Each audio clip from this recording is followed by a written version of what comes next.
Okay, so this is the preparation for this flexi dip. So you can leave a. I'm going to paint the spoiler up here. I'm leaving this half-inch gap. So when I paint it, I'm going to make sure that this, which is the part that's going to be peeled, is nice and heavy, or 5 coats, so that it's easily peelable after I unmask everything. So there's the masking all prepared for painting.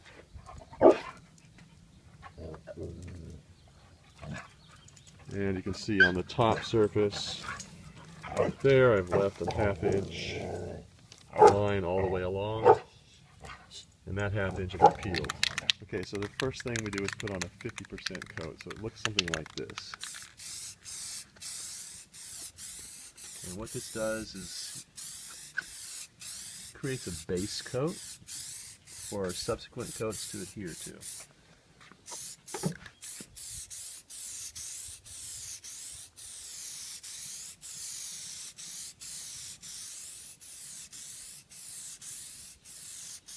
Not worried about flecks and spots and stuff because it's self-leveling. Each subsequent coat levels the coat underneath.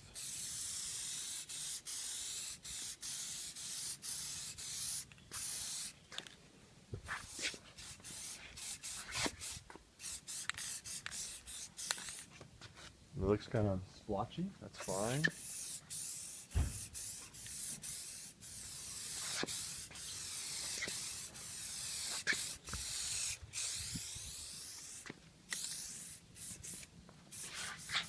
Okay, we'll let that dry for 5 minutes.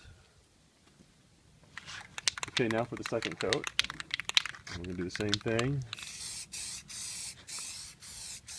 You make sure that this line down here is just as heavy as the rest of it because that's going to be peeled. The thicker the product is, the easier it is to peel. But the second coat, you don't want it to sag, you don't want it to run, so the idea is to just apply it. I'm going to put 4 coats on total.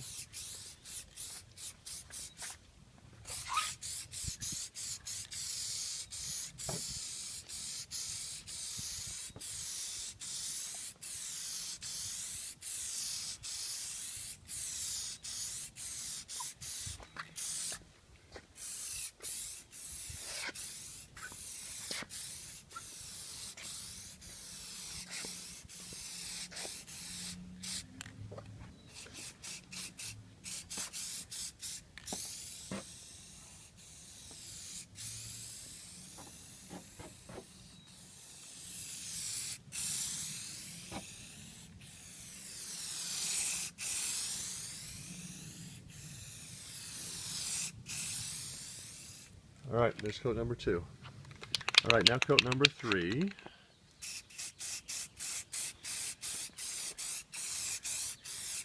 Again, make sure you get the areas that you're going to peel. So it's just as thick there. It'll make peeling much easier. And 6 to 8 inches on the spray can for distance. I always release at the end of each stroke so it keeps it nice and smooth.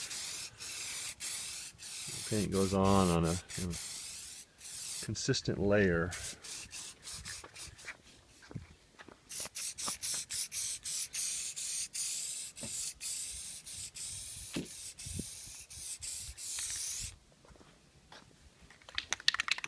Check the can frequently between spraying.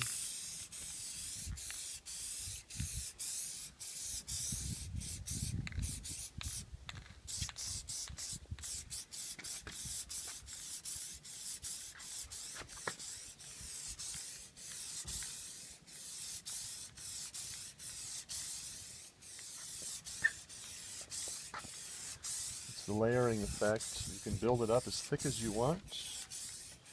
Anyway, this is the third coat, like I said. So the fourth coat is going to be the final coat, and it's actually a leveling coat. I'll explain that when I get to it. Okay, there's number 3, and you can actually see it drying because it goes from gloss to flat as it dries.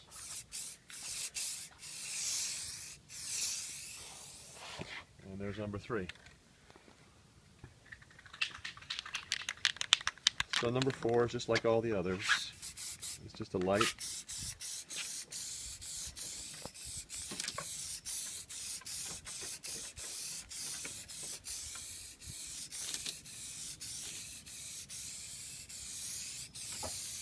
Light dusting, more than a dusting, but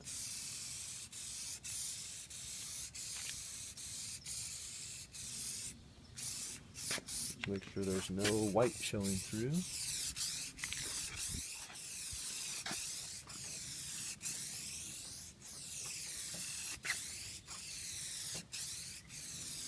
Now this is the thicker the coating, the easier it is to peel. I mean, you can't go crazy with it, but within reason, of course.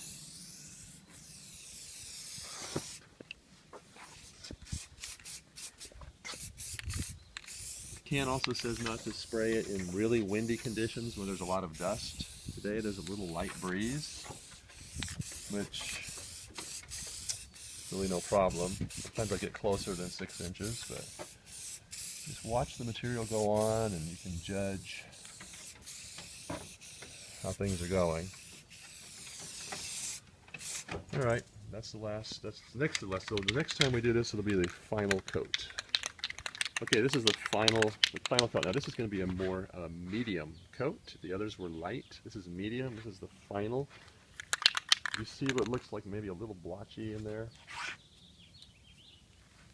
This is going to take care of it all, make it all beautiful. So here we go.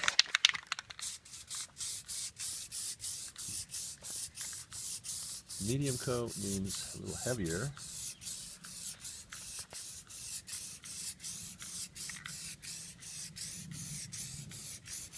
Again, make sure you paint that 1/2 inch strip or 3/4 inch strip or whatever you make it so that it's easy to peel.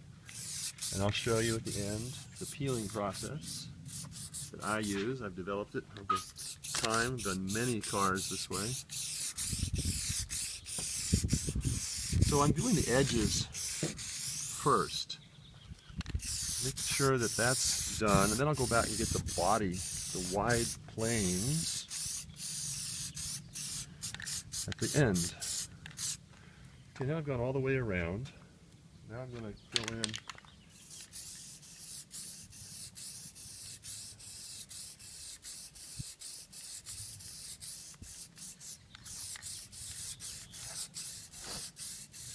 what I call a nice medium coat. I can see the gloss look as the product goes on.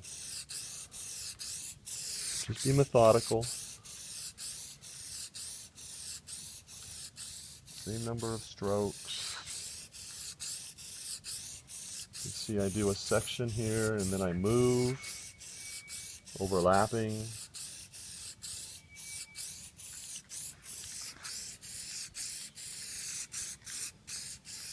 Okay.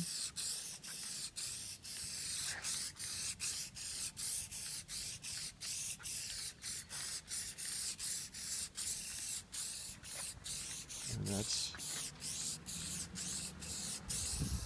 that's it. Final medium coat. After you put on the last coat, you want to peel off the paper, your tape, before it really cures. So after you put your final finish coat, immediately get rid of all your tape and paper.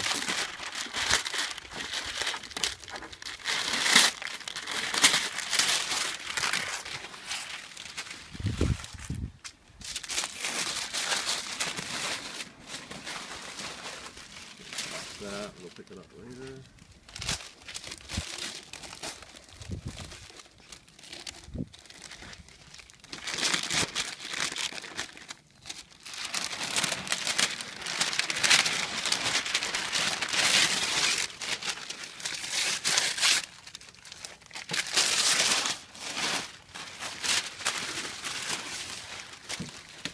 What kind of tape do you use?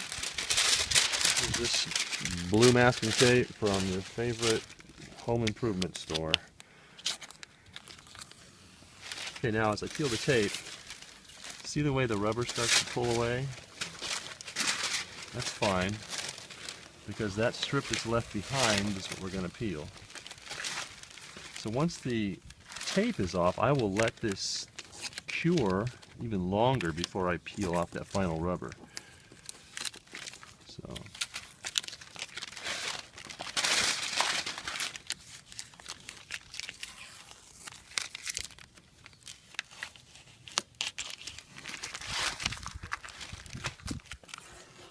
and here's another good illustration of how this goes. So this edge is peeling now.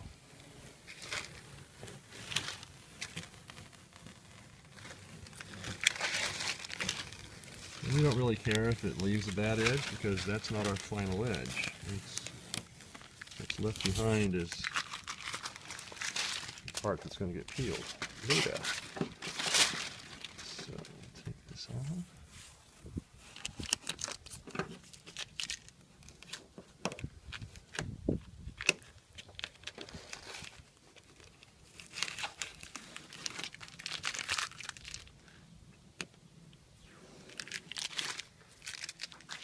Okay, so that's what we're left with.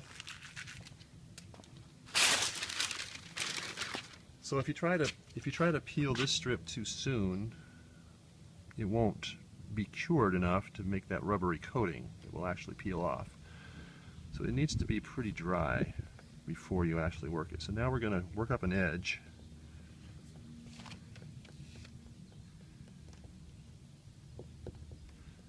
It's dry enough now to.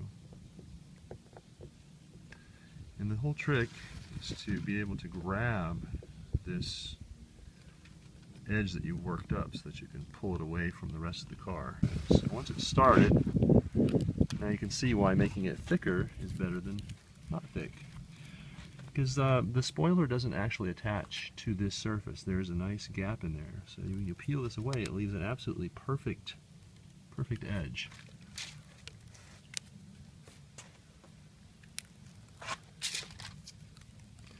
Take your time. You can feel the product release.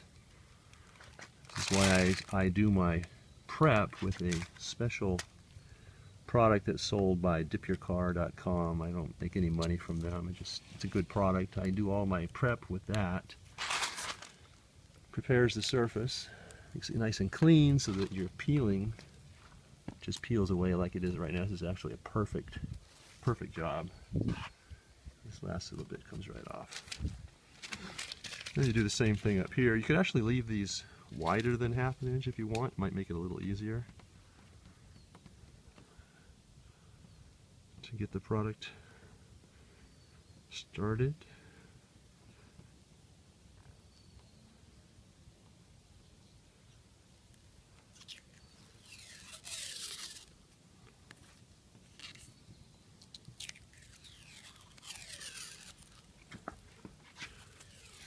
See how nice that works?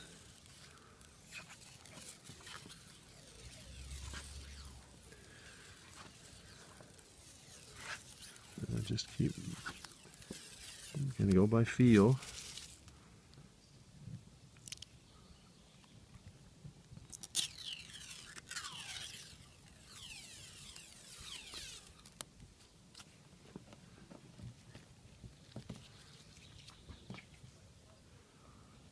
Now what's happening here is that it was probably on the thin side,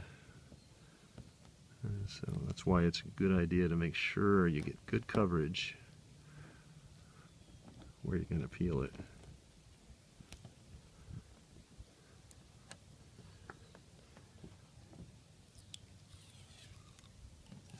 Okay. Now can I come back and look at the whole thing.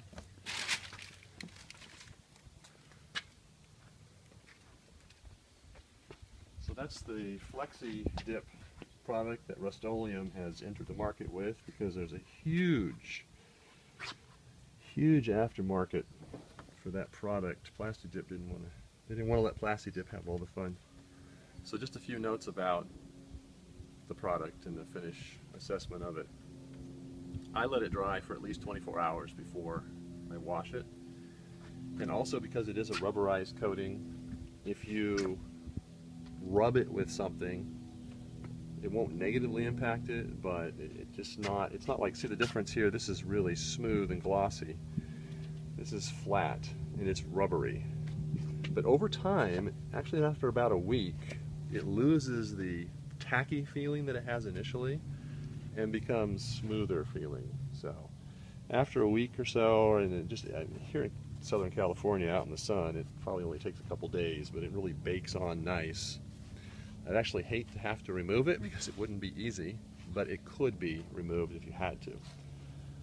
So you can start washing the car, and when I wash my cars, I always use a power washer and a soft foam. And I really don't even put any pressure on the black surfaces when I wash them. It just comes off with the power washer. When this is dry, you can take the power washer right up to it, and it does not affect it at all.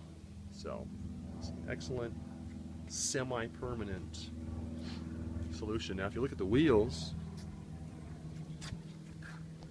are done in anthracite gray, which I special ordered from Dip Your Car.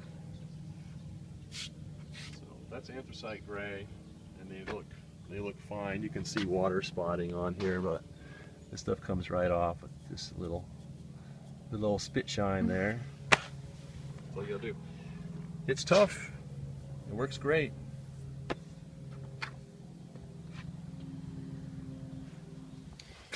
Rust-Oleum Flexi Dip.